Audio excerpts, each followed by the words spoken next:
docente del Departamento de Matemáticas de la Universidad Autónoma de Bucaramanga y voy a compartir con ustedes sobre la preparación para la prueba Saber Pro desde el área de matemática.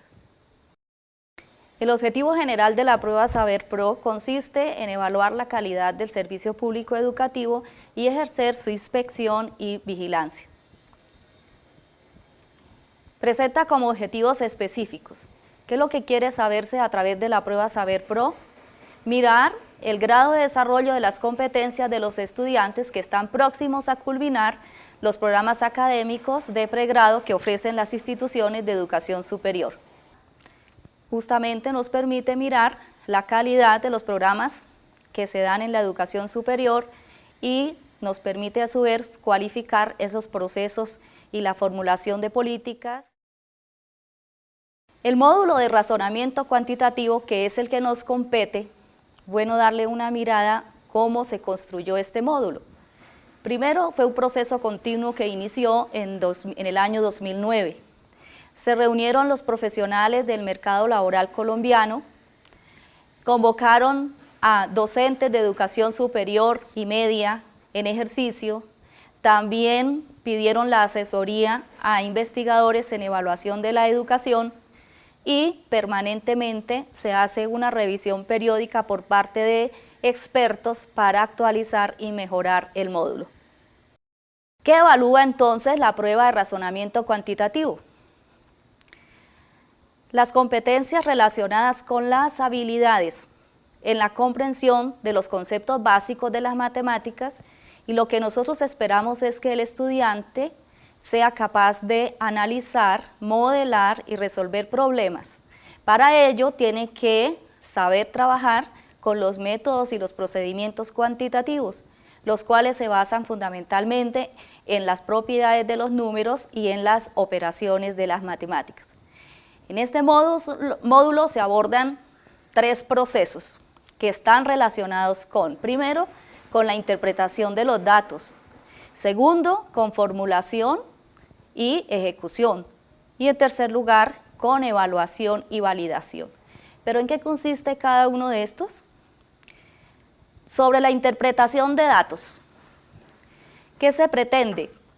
Que el estudiante muestre que comprende e interpreta los datos que se le presentan en distintas formas, a través de tablas, de gráficos, de esquemas, de símbolos, de expresión verbal. Entonces, él tiene que mostrar desempeño para relacionar los datos, para comprender y manipular la información, para comparar distintas formas de representación, para reconocer y obtener piezas de información a partir de descripciones, series, gráficas, tablas y esquemas. En segundo lugar, sobre formulación y ejecución. ¿Qué es lo que se quiere?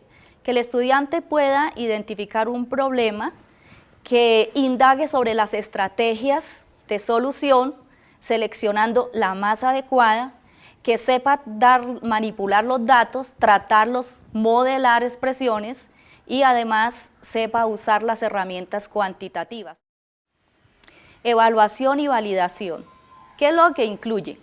Que el estudiante pueda verificar los resultados.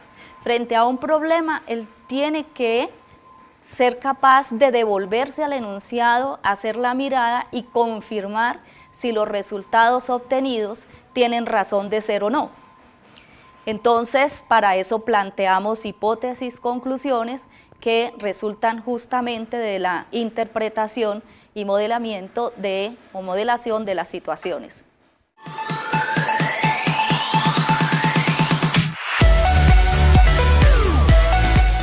A la izquierda, un mapa, diríamos casi que un plano cartesiano, donde en el eje horizontal están ubicados unos años, 2001, 2003, 2005, 2008, no hay una secuencia igual, pero es la información que se quiere tratar. Y en el eje vertical tenemos unas cantidades que empiezan en 8.600.000 y que van creciendo de 200.000 en 200.000 unidades. se nos dan unos datos también muy puntuales, que en el año 2001, ¿cuántos habitantes hay en ese país? En el 2003, en el 2005 y en el 2008. Además de eso, ahora a la derecha se hace una división de ese mapa y ahora nos dan datos particulares para cada una de las regiones. Entonces vamos a mirar cuál es la pregunta que se nos hace con base en esta información gráfica. Pregunta: el presupuesto del país se repartió en 2008 de acuerdo con la cantidad de habitantes de cada región.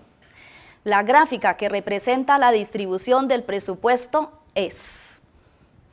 Entonces, podemos de una vez descartar una de las opciones. ¿Cuál?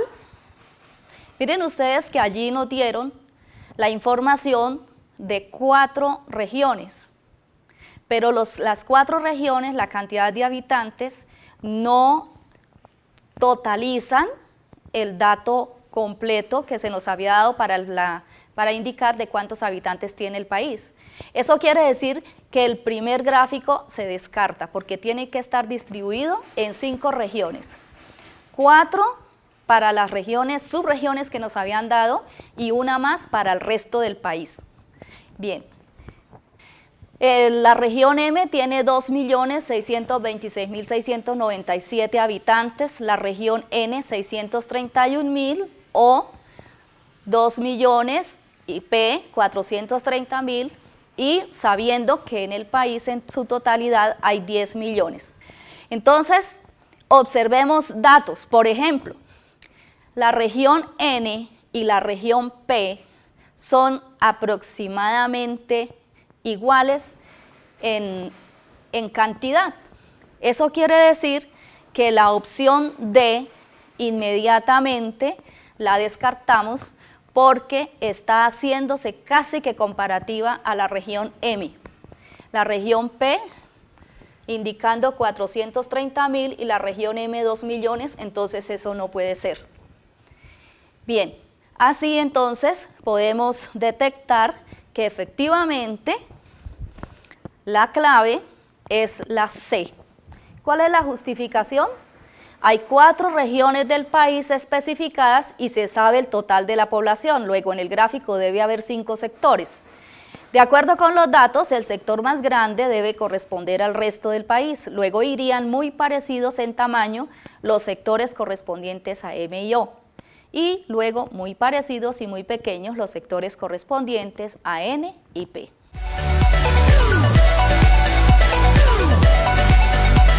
En esta segunda pregunta, ¿qué es lo que se quiere ver?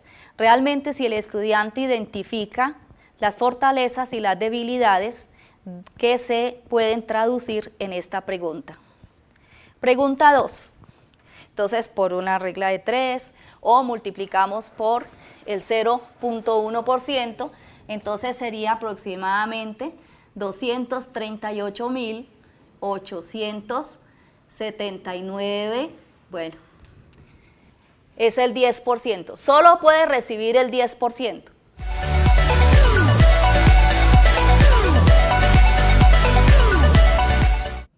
Se pretende graficar el crecimiento de la población que habita la región P cada año de la primera década del siglo XXI, pero no se puede, pues se desconoce.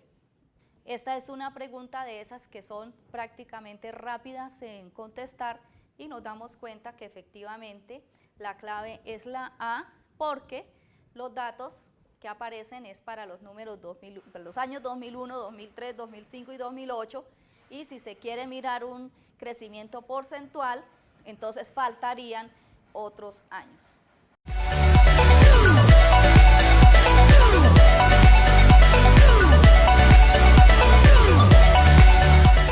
A partir de los datos de la población del país y de cada región en el 2008, es incorrecto afirmar que la clave era justamente la B, porque al calcular el producto entre el número de habitantes de la región M y 4 se obtiene 10 millones, que es mayor a la población del país.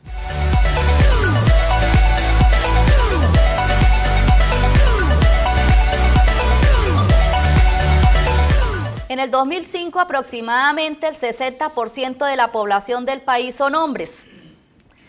Para calcular el número de mujeres en el país se propone, primero, restar a la población del país en 2005 los 3/5 de la población del país en ese mismo año.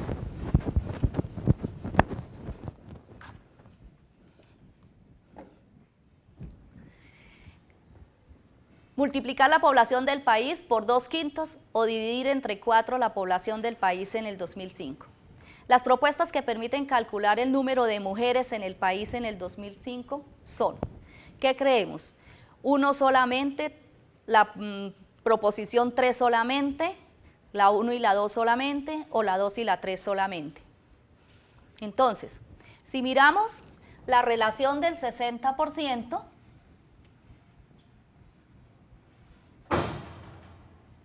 simplificando, nos da justamente 3/5. Entonces, el enunciado me dice que el 60% son hombres.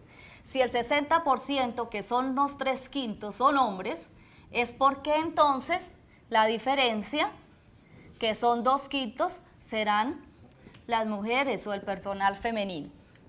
Entonces, restar a la población del país los 3/5 de la población en ese mismo año nos da lo que queremos saber.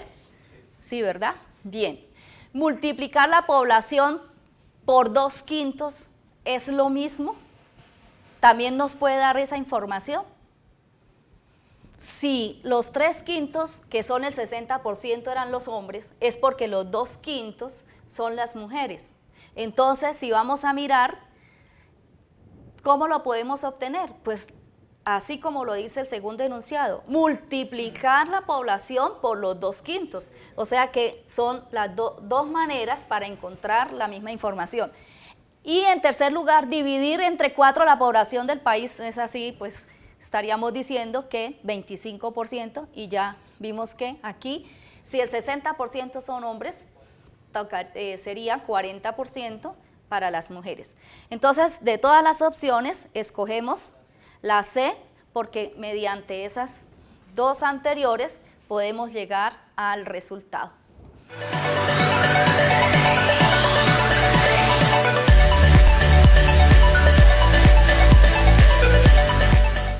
La siguiente secuencia de figuras fue empleada en una clase de matemáticas. Se quiere saber qué figura quedaría en la posición 6. Observamos que de recuadro a recuadro, el triángulo que tenemos arriba queda sombreado, blanco, sombreado, blanco, sombreado. Entonces, en la posición 5 sería blanco y en la posición 6, sombreado. Entonces, ya descartamos inmediatamente estas dos. Entonces, nos quedarían B y D. Bueno, ahora, ¿qué otra cosa podríamos mirar? Por ejemplo, podríamos chequear, observar que este cuadro que está aquí en blanco aparece ahora con otro cuadro interno. En la siguiente figura, el cuadro que ahora es interno, ¿cómo es? Sombreado en la punta, luego blanco, seguiría negro y finalmente la D. La D. Sería la D. ¿Qué otra cosa le podemos mirar? Fíjese que el recuadro este que está aquí, aquí está, por decir, como inclinado, digámoslo así. Este está al frente, aquí viene inclinado y mientras que aquí al frente. Entonces, la respuesta sería la D.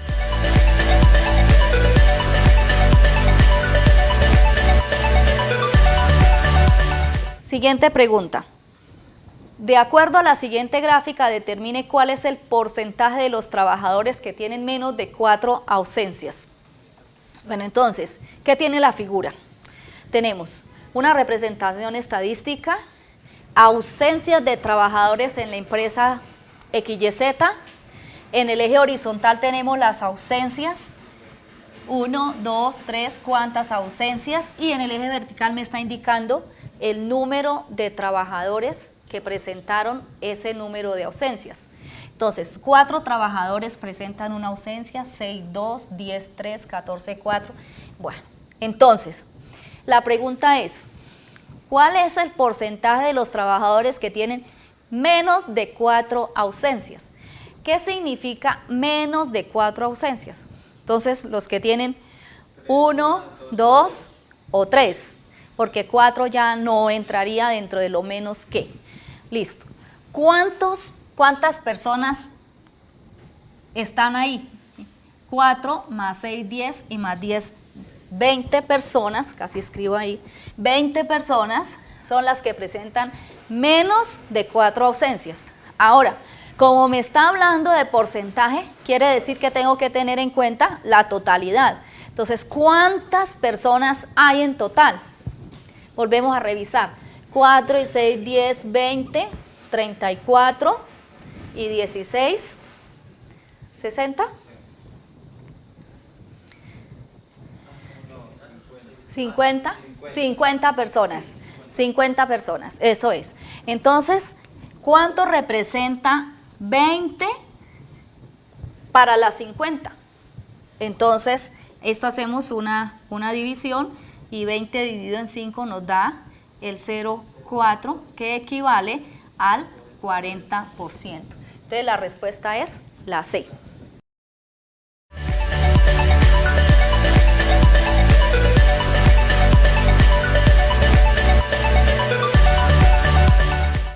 Aquí tenemos una gráfica posición-tiempo. En el eje horizontal tenemos el tiempo dado en segundos y en la vertical tenemos la posición dado en metros. Entonces, esta línea roja me está indicando que se ha desplazado el ciclista a ¿cuántos metros? Si miramos la gráfica. Se ha desplazado 400 metros en 15 segundos. El ciclista B se desplazó también 400 metros, pero en 5 segundos. Exacto. Entonces, ¿qué decía ahí? ¿Que cuál de los dos lleva mayor velocidad? Pues es obvio que sea el ciclista B, o sea, la respuesta B, porque se desplazó en menos tiempo.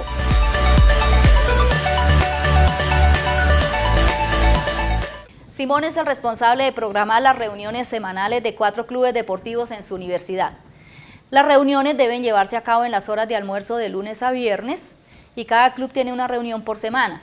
Todos los clubes están en capacidad de reunirse en cualquier momento del almuerzo cuando no tienen entrenamiento. Los clubes entrenan en horas de almuerzo en los siguientes días. Simón prepara 4 horarios posibles para las reuniones, las que se muestran abajo. ¿Cuál de estos horarios no entra en conflicto con el entrenamiento?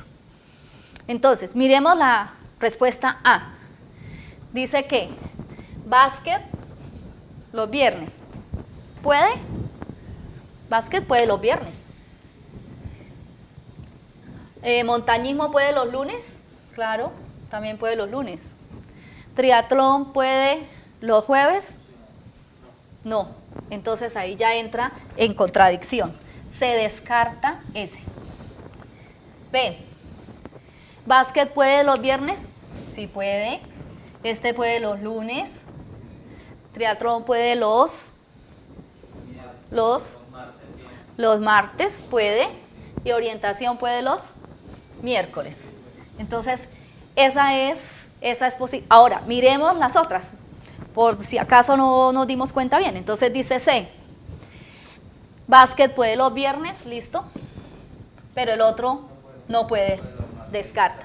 Y el último descartaría orientación los viernes, ¿verdad? Con solo mirar ese. Entonces la respuesta correcta sería B.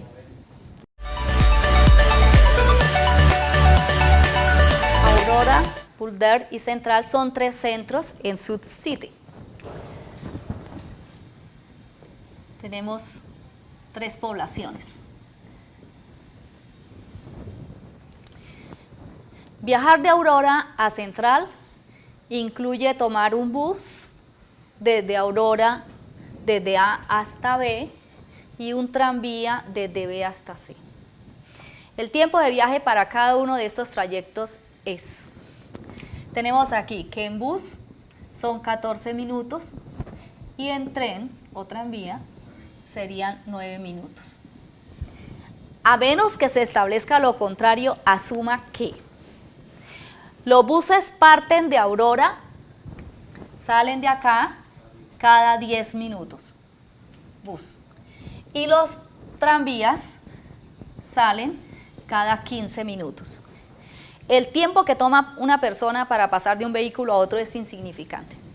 Todos los vehículos parten exactamente a tiempo y además los trayectos no se interrumpen. Esas son condiciones para garantizar que podemos dar una respuesta. Ay, ¿qué pasó? Ah, sí. Suponga que un bus que llega a B regresa inmediatamente a A. Imaginémonos el proceso. Llegó a B e inmediatamente se regresó, donde espera el próximo tiempo de salida programado. De manera similar, los tranvías regresan inmediatamente de Central. ¿Cuál es el tiempo más corto que un bus tendría que esperar en A después de haber regresado de B? Él gasta 14 minutos, salió, se regresó, son 28 minutos. Para que él pueda volver a salir, ¿cuánto le toca esperar? 2 minutos. ¿Por qué? Resulta que aquí hay un dato que me dice que cada 10 minutos sale un bus. Luego quiere decir que a los 30 minutos estaría saliendo el nuevo bus, mejor dicho. Si es el mismo, pues la tercera ruta, exactamente. Muy bien. Entonces la respuesta es A, 2 minutos, es lo que tiene que esperar el bus en este sitio para poder volver a salir.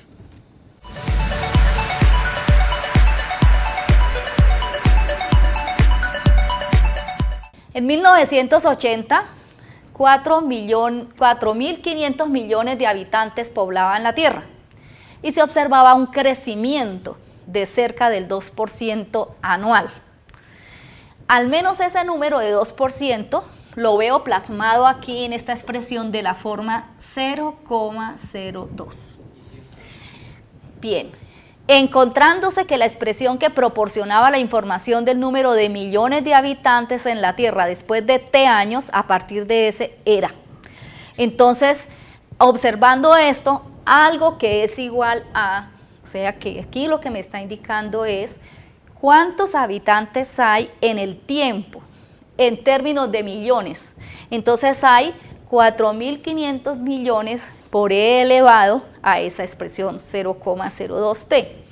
Bien, dice ahora, para determinar el número de años que debe transcurrir desde 1980, que fue cuando se hizo ese censo, digamos, para que la población sea el doble de la que había en ese año, se debe hallar el valor de T. Mire que la pregunta es, ¿quién es T? ¿Quién es T? ¿Sí? Que satisface la ecuación. Entonces, si miramos lo que hay acá en las opciones, podemos observar que, por ejemplo, estas dos últimas se descartan. ¿Por qué? Tendríamos... Porque no está T a un solo lado. O sea, no se ha definido que esté ahí. Bueno, esto es una función en términos del tiempo. En términos del tiempo. Entonces, ¿pero cuántos habitantes hay en tantos años? O sea, como función, aquí me está diciendo que la función es igual a 9.000 por E, como decir 9.000 millones. Entonces, multiplicado por, mientras que la función inicial me dice, mire, la población en un tiempo T será igual a lo que resulte de esta operación. La población será igual a. lo que resulte de esa operación.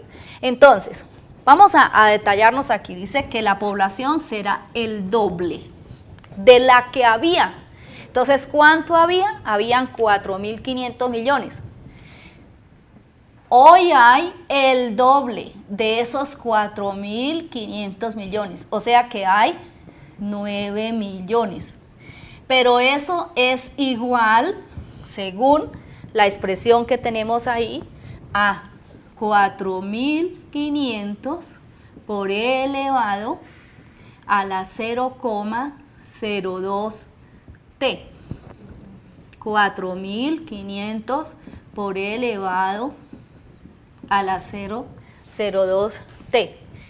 Y sin necesidad de más operaciones ni de más herramientas, pues lo que observamos acá es que esto está multiplicando. Entonces lo traemos aquí a dividir y nos quedaría 9.000 sobre 4.500 es igual a e elevado a esto. Hacemos una división y nos quedaría 2 es igual a e elevado a. O sea que lo que hay que mirar es que en últimas este dato que me da que el doble, si habían 4.500, pues el doble son 9.000.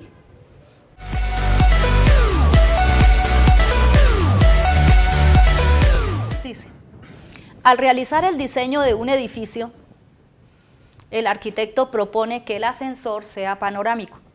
Es decir, que tenga total visibilidad hacia el exterior desde sus caras laterales, excepto la trasera, como se muestra en el dibujo. También el dibujo me está indicando las dimensiones. ¿Cuánto tiene de largo? 150 centímetros, de ancho 90 centímetros y de alto 210 centímetros. La capacidad del ascensor, bueno, otro detalle antes de continuar, es eso que dije, largo y ancho. Sucede que a veces nosotros tenemos unos imaginarios raros a veces, y es que creemos que el largo es siempre la dimensión que está como vertical, y la horizontal entonces sería el ancho. No, no es cierto. Entre el largo y el ancho, el que tenga mayor dimensión, pues ese será el largo. Entonces, como este tiene 150 y este 90, este es el largo y este es el ancho. Bueno, bien, entonces ya seguimos. La capacidad del ascensor que se construye es de 560 kilogramos. Si hablamos de capacidad, ¿a qué se refiere ahí?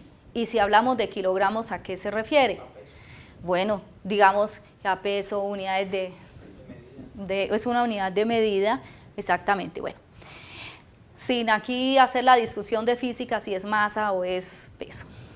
Si lo usan simultáneamente 6 adultos y 4 niños, y el peso promedio de los adultos es 70, el peso promedio máximo de los niños para que no se supere la capacidad del ascensor es. Bueno, ¿cómo resolvemos ese problema?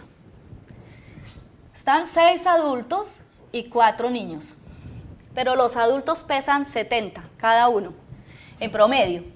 Entonces, en promedio también serán, ¿cuántos kilos por parte de los adultos? 6 por 7, 42, 420. Y la capacidad es de 560. Entonces, a 560 le restamos los 420 y nos da... No, sí, 140 kilogramos. Y como son 4 niños, hacemos la división en 4. Y una división rápida, la mitad de 14, 7 y la mitad de 7, 3,5. Entonces sería 35 kilogramos cada niño. Bueno, muchas gracias por su asistencia y seguimos entonces trabajando en esta área del saber tan interesante.